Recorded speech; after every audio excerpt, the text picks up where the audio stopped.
هذا أطيب مسخن ممكن تجربوه بحياتكم، راح يصير عندكم إدمان. تعالوا نحضره.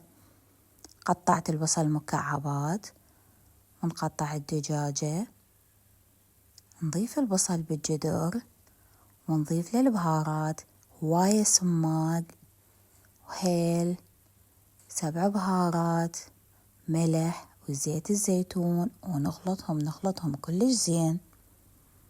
نفس التوابل اللي ضفتها للبصل أضيفها للدجاجة، وأخليها نص ساعة على مود الدجاجة تشرب التوابل كلش زين.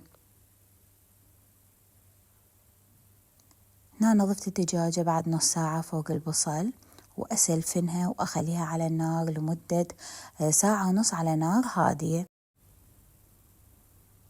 هذا شكل الدجاجة بعد 1.5 ساعة. طبعا ما ضيفت لها ولا قطرة مي. طلع الدجاجة ونضيف كل البصل على الخبز، وبعدين نخلي الدجاجة ونضيف المي. هنا طبعا أنا خليت سماق هواية، وراح أضيف المي كليته، وأرجع النوب أخلي فلفل أسود. طبعا الفلفل الأسود اختياري، أنا أحب سبايسي، وخلي زيت الزيتون. وطبعا لازم أخلي لازم كل أكلة دبس رمان، طبعا هم اختياري. هنا كملت عندي بعد 1/4 ساعة خليتها بالفرن وكملت، صارت بهذا الشكل. جربوها وانطينوا رأيكم، وألف عافية.